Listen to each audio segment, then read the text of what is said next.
questions before. All right, let's just have a conversation about baseball before he comes in, because we're gonna have a lot of baseball talk. But I do want to get to all the questions before we get there.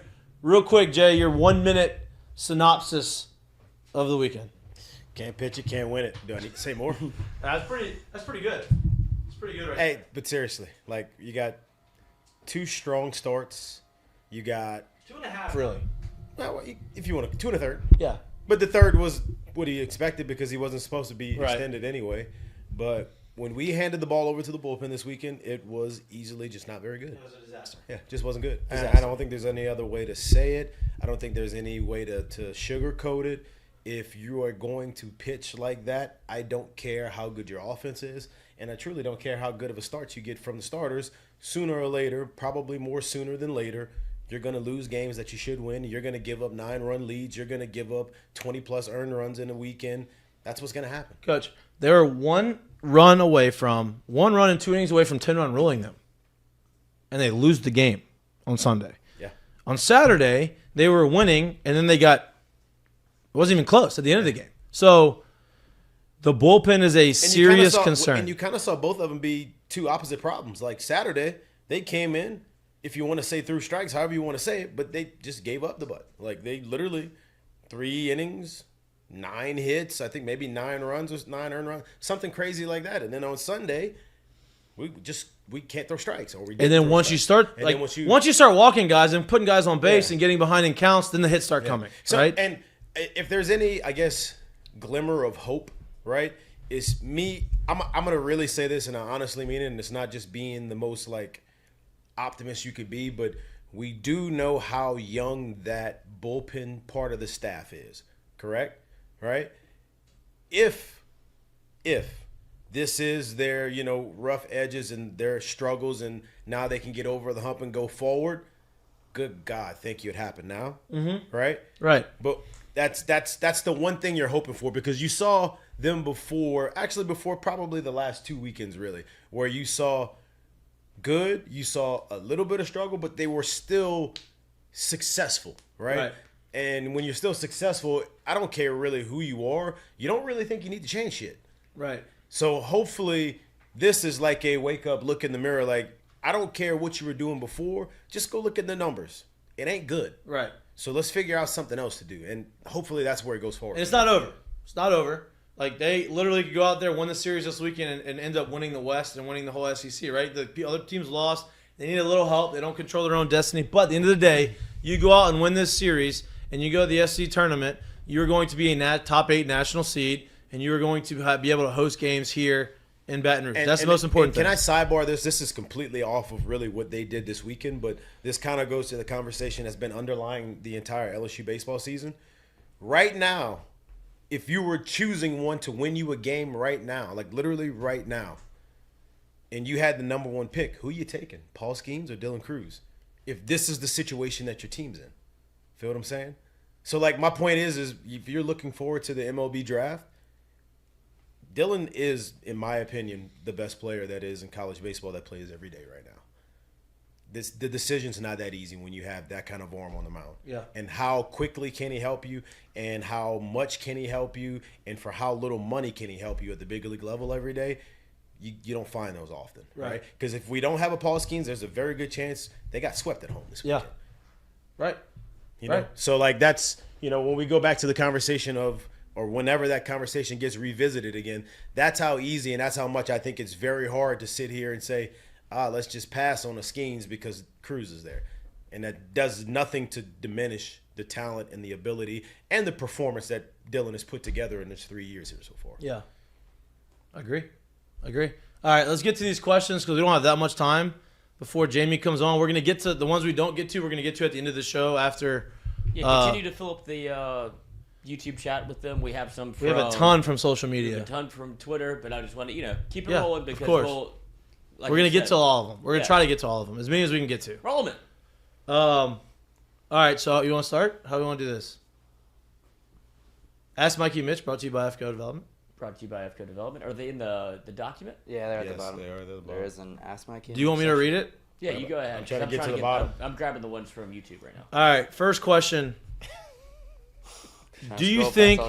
And I'm not going to go as in depth with all of them. I'm going to answer. We're going to answer them, but we just want to try to get to them. Do you think the bullpen issues are because of Wes Johnson or the inability of the guys being able to execute quality pitches? I think it's because of the guys having the inability to execute quality pitches. Like, you can do everything you want to do leading up to the game, but the guy performing on the field has got to execute it. And right now, we're not executing anything. I agree. I think it's the inability to execute quality pitches. Look, I'm not giving excuses to these guys, but to be able to get to an LSU, in my opinion, as on the mound means that there's a very, very, very high chance that while you're in high school and or summer ball, you're probably a starter. Right. And some of these guys are coming in and asked to take on new roles and roles that they probably didn't think they really were going to get a chance to do over and over again, because they were not the guys once the season started. But they had guys that go down, right? And so now you're thrusting them into new roles, and they're having to figure it out on the run in the best league in the country. And however you want to look at it, I think it takes some time to figure it out. I agree. All right, next one. What is the mindset / attitude of the team? Are they an even keel team? In the last number of series, including ones that they won but perhaps should have swept, do you think their mindset has been overly confident or overly expectant of victory as they carried the number 1 ranking? Do you want to go first? Yeah, I think the mindset as of today is, I think they're realizing that we can be beat. Like, legit can be beat. So it is hey, I don't care if we put up 13, it may not be enough. Hey, I don't care if we shut them out on the mound the day before, the next day it doesn't matter. And I think that they're starting to see some of, in a way, like, hey, you can be as confident as you want, as cocky as you want, whatever you want to call it, but there is a respect that has to be given to the other side. And I think they are starting to understand that a little bit more. And yeah, this is a good time of the year to do it. And I don't think that they're like overly confident to where like, oh, they don't think they could be beat, right? I just think that right now they're understanding like, hey, we're not as perfect. We're not as like, we're flawed. We're not a perfect team, which could be a good thing moving forward. Now it's up to them to make those adjustments and make the necessary changes internally.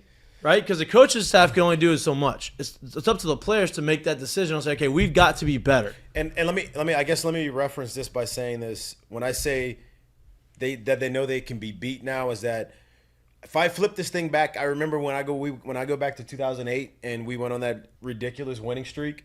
It was when we got to that point of the year. Every game that we played, it didn't really matter if we felt like we started well and had good at bats. It didn't really matter if we were getting just straight shoved against or whatever. But we felt like as soon as that 5th inning walk happened, we were like, everyone looked around and was like, there it is. Now we go. Like, you knew we could turn it on and it could get going at any time. And I think on this side of the ball now, they're realizing that can happen on that side too. So how do we stop the avalanche, if you will, when it starts? That's what I think they're realizing. Yeah, agree. Next one up, now? Gavin Cohen on Twitter is the recent struggle. Well, this one's kind of similar to the one we just kind of talked about. They're all going to be very much about the same thing. Okay. I can ask a different one if you would like. No, you can ask. I mean, this will be a quick answer. But go ahead. Okay. From Gavin Cohen on Twitter, the recent struggles and slip possibly a good thing since the number 1 seed seems to never win at all. So, I mean, I think it's a good thing in the sense of that they're going to make them make a decision. It's only a good thing if they make those changes. It's not a good thing if they crumble and they don't make those adjustments and they play better. But it's a good thing if they make those changes and they become a better team and they get to where they need to be. I don't think the number 1 ranking are like, hey, the history of being the number 1 team in the country and not winning it. I don't think that, like, just because they're not number 1 doesn't mean, oh, now they're definitely going to go win it. I think it's about how you make the adjustment after these 2 weekends. I think it's a good thing and only a good thing in the sense of, if you thought that the only way you could be a success this year is by being number 1, staying number 1, and winning at number 1, you're dead wrong. Right. If you thought that you weren't going to get punched in the mouth and you weren't going to have to show a way to get back up and actually keep fighting, you're probably dead wrong. And I think it's going to give them, the coaching staff, the players, everyone involved in this situation, kind of a look in the mirror and see who you really are. And you get to kind of figure that thing out probably quicker than not figuring out if you don't get these gut punches right here. So, all right, next one up. How deep of a run do the boys need to make in Hoover to secure a top 8 national seed? And this is assuming LSU takes 2 of 3 at UGA. Jeremy Morales. I don't think they have to win anything in Hoover. I don't think they have to make a deep run to have a top 8 national seed. I mean, you'd like to see them win at least one game. You know what I mean? You'd like to see them win their first game with probably Paul Skeens on the mound. But they don't have to make, like, they're not, like, if they win this weekend, they're not fighting for a number 8, like the top 8 now. They're there. Like, if they win it this weekend, they are a top 8 national seed. Couldn't have said it any better. They win a series this weekend. They can go 2-2 in the tournament. Honestly, they should still be a top 8 national seed. Yeah. It's really that simple. Can I rephrase the question? Sure. What if they don't take 2 of 3 at Georgia? But then they got to make a little run. Yeah. Then they're going to have to play well.